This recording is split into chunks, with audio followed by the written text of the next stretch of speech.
Welcome to the next class on Noahide identity. We're on part 5 of dealing with the subject of Noahide identity. But today we're going to tackle the question of becoming a Noahide. What constitutes one becoming a Noahide?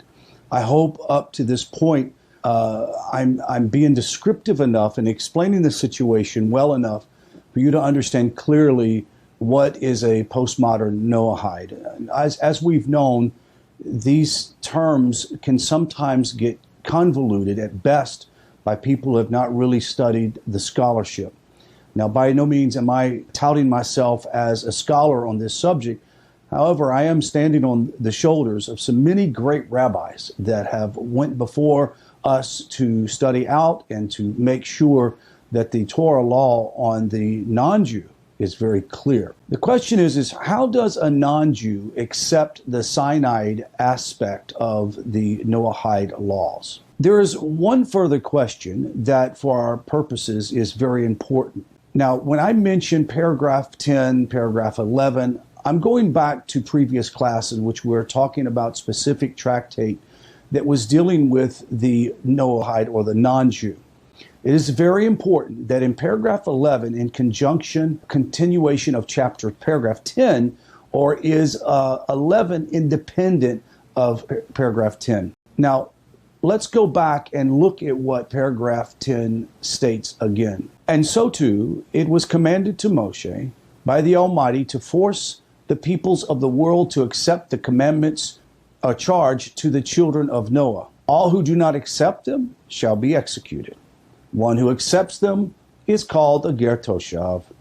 Now, immediately thereafter, in paragraph 11, opens up with this. All who accept the Sheva Mitzvot and are careful to observe them are called michesedi umus olam, or the pious people of the world, and they shall have a share in the world to come.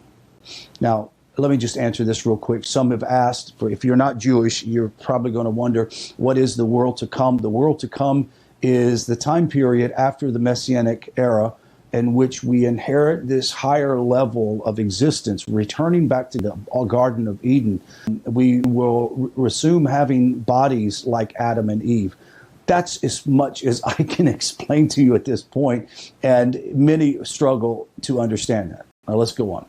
If we are assuming that paragraph 11 is a continuation of paragraph 10, then it would mean that a Gentile must accept the Noahide laws before Beis Din and become a ger toshav in order to be a michesedi umos olam. If this is the case, no Gentile today can become a pious person of the nations because we cannot currently accept the ger toshav. This is the idea because we don't have a temple. We're not in Novel or Jubilee yet.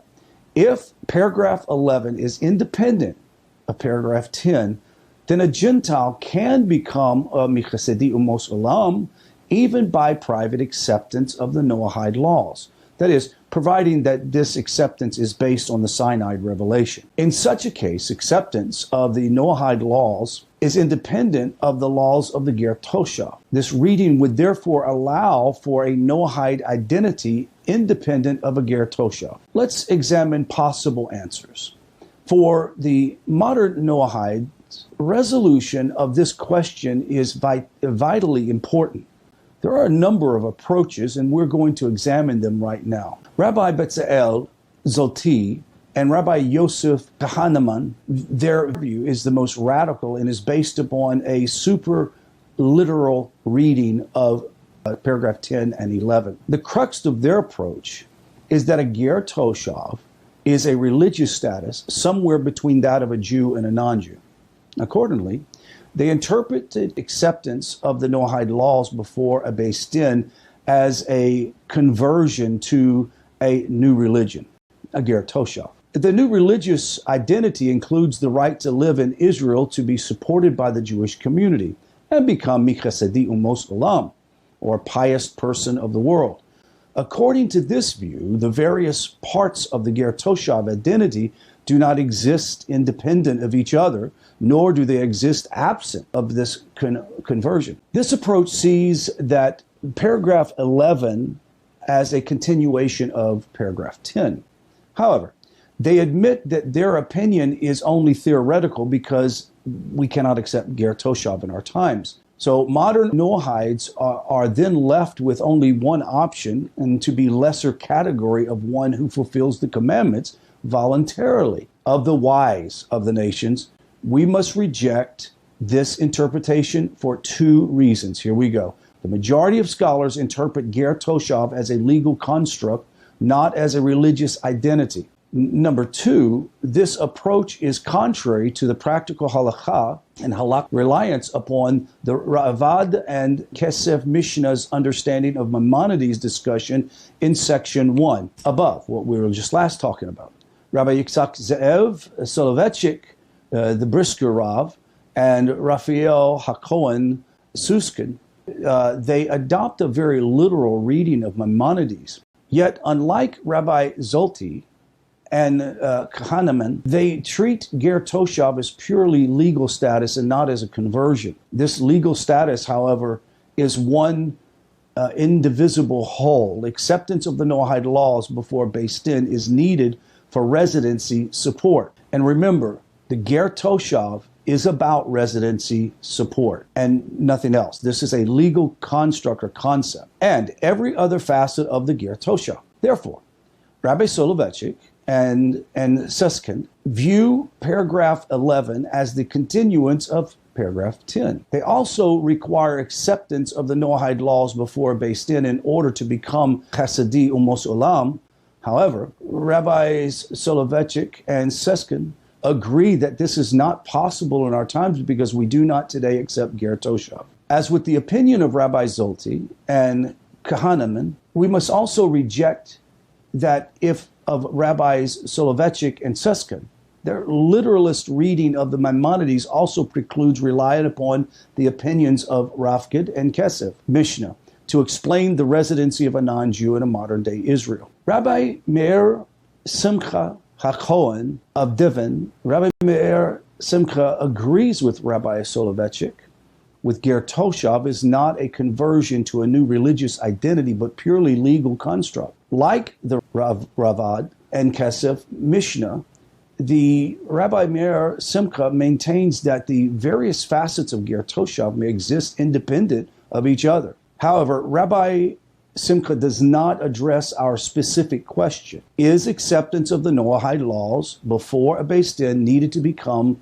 a pious person of the nations? His view allows for two possibilities. Number one, that a Noahide may accept the commandments on his own and become Chesedi Mashulam, or two, even though accepted before Beis Din for support is not possible today, it is nevertheless required, even today, to become a pious person of the nation, officially recognized. This second possibility is intriguing. Even though a Ger Toshav is purely legal construct, the fact that the various aspects of it exist independently allow for the identity of the Mechasedi Umascholam Ha'olam to exist independently. Yet, the identity of the pious of the world is fundamentally different than other elements of Ger Toshav. It is inherently a matter of religious identity. Perhaps then accepting the Noahide laws is to become one of the pious of the nations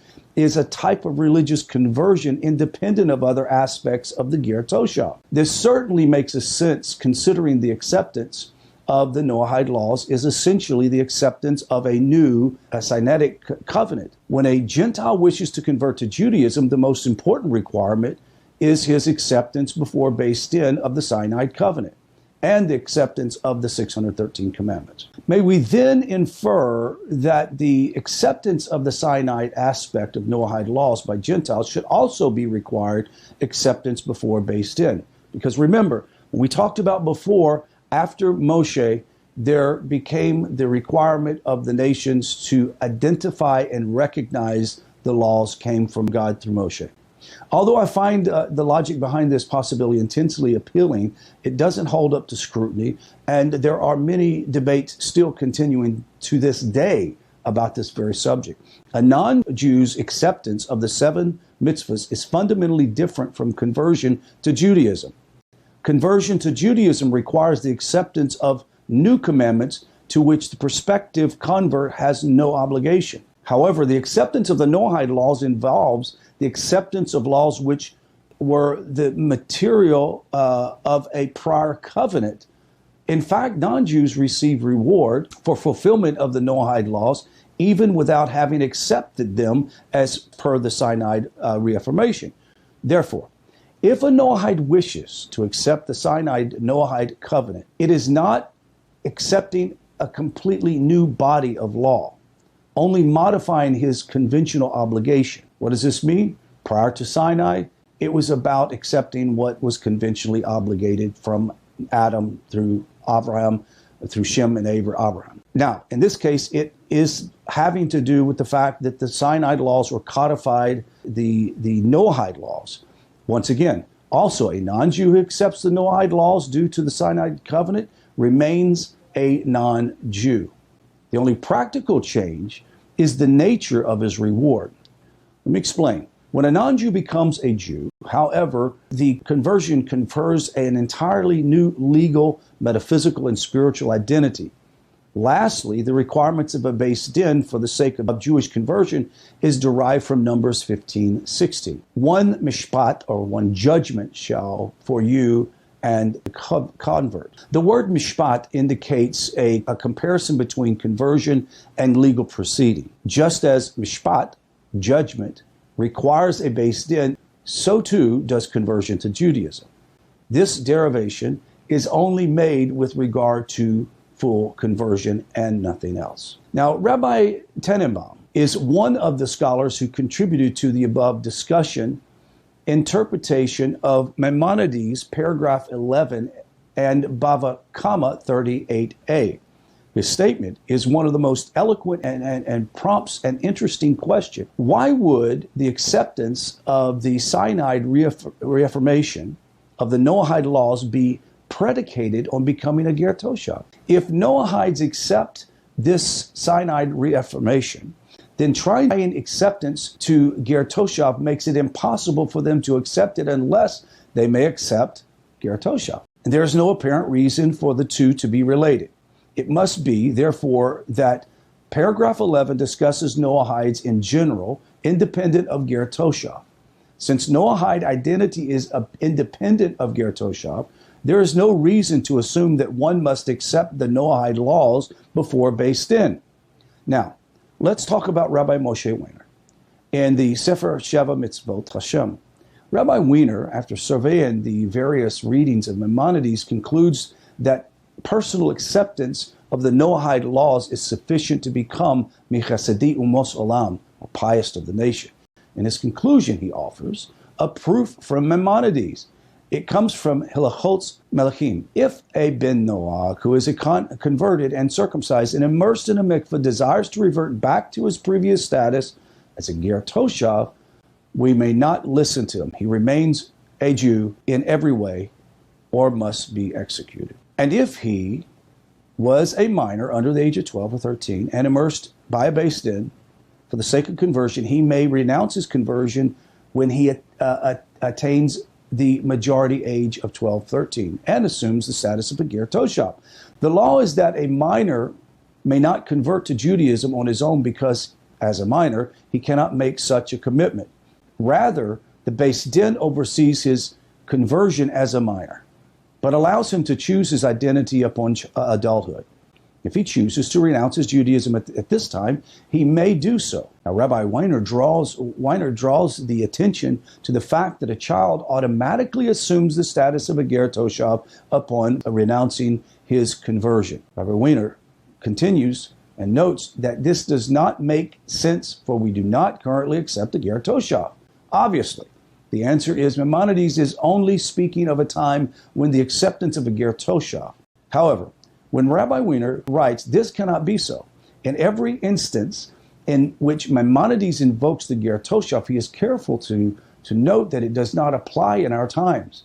Maimonides' thoughts makes no such qualification here. Therefore, Maimonides must hold that the Ger Toshav status of a minor who rejects his conversion does in fact exist in our times. However, the child attains this status without having to accept the Sheva Mitzvot anew, before Beis Din.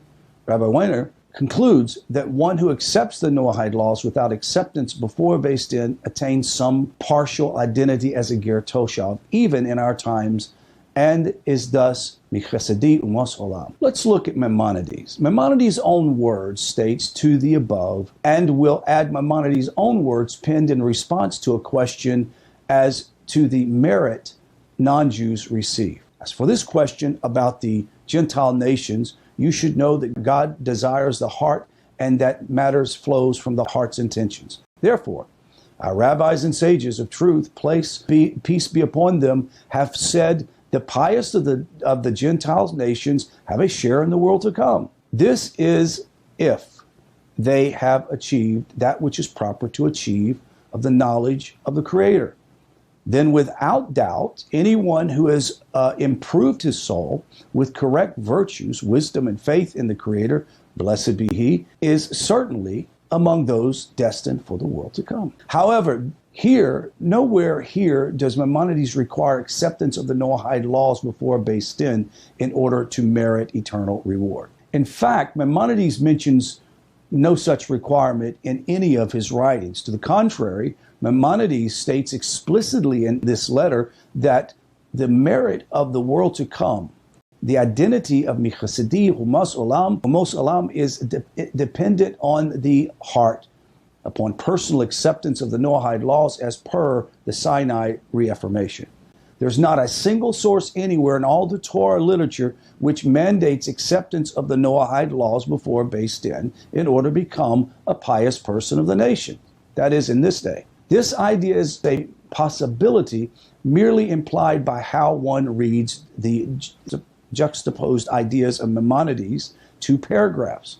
The halakhic practical conclusion is that acceptance of the Noahide laws before Beis Din is not required for one to become michesedi umas alam. If a Noahide insists upon accepting his obligation before Beis Din, it is certainly not prohibited for him to do so. This acceptance, however, conveys no status of ger toshav because this status cannot be conferred in our times. So how does one become a ben Noach or bat Noach? To become a Noahide, one must accept the Sheva Mitzvot, the 7 categories, and place them upon himself from the conviction that they are divinely ordained, having been commanded to the world by God through Moshe, who reaffirmed the covenant sealed with Adam and then Noah. By accepting the Sheva Mitzvot, or the 7 mitzvahs as such, one becomes Michasedi Umos Ha'alam, a pious Gentile, and the highest status attainable by a ben or bat Noah. While any personal acceptance of the Sheva Mitzvot is sufficient, it makes logical sense to capture the intention of the acceptance in the form of a verbal oath enumerating the Sheva Mitzvot and stating one's motivation to accept them. Now, any text accomplishing these goals is sufficient. For example, I accept upon myself the 7 commandments of children of Noah, including the general and specific prohibitions of idolatry, murder, theft, sexual immorality, blasphemy, eating flesh torn from a living animal, and the general and specific commandments establish a system of justice as commanded to Noah, Adam, and their descendants. By the mouth of the Holy One, blessed be He, Creator of the universe, as reaffirmed and transmitted by His servant Moshe at the giving of the Torah at Mount Sinai. One is not required to accept the mitzvot before a Jewish court, a Beis Din, or assembly of other persons. Any personal or private acceptance of the Sheva Mitzvot is sufficient. Nevertheless, it is a good idea to make verbal acceptance before a witness. Why is that? Well, accountability. Accountability is an important thing. Also, it drives home the reality that you are making a commitment before another human being. Now, there are many Noahides through the World Noahide Center and also through nativonline.org have taken the opportunity to go to a Beis Din physically, that was before COVID, and virtually through World Noahide Center, in which they make an oath before a Beis Din, and it is accepted. It is signed by our 3 righteous Jews, rabbis, or he can be a non-rabbi Jew, but a scholar. But it's all right if you want to do it in front of a group of B'nai Noach that you are in relationship and fellowship. I know that some in other parts of the country, East Tennessee, et cetera, there's nothing wrong with you guys getting together and having a rabbi attend sort of an ad hoc court to make a declaration. But clearly it's not necessary. Why? Because Maimonides makes it very clear. And also we know the Torah makes it very clear. It's matters of the heart. What matters to Hashem? He's not going to be checking your Jew card. He's not going to be checking your Ger card. He's not going to be checking your Noahide card. He's not going to be checking to see if you have a letter from a base den. It says the Mashiach, when he comes, he will know a person's tribe by their heart. He will know their motivations and their intent, and therefore be able to know where they belong in this world. If your intent is to connect to Hashem and to love Hashem and to embrace all that is beautiful about the Torah and the Jewish people, it's about the heart. Now, for those who are not Jewish, who are watching this course, I admonish you to grow in your knowledge of God. This isn't about, like I've said many times before, about studying for study's sake. You are studying to connect to the Holy One, blessed be He.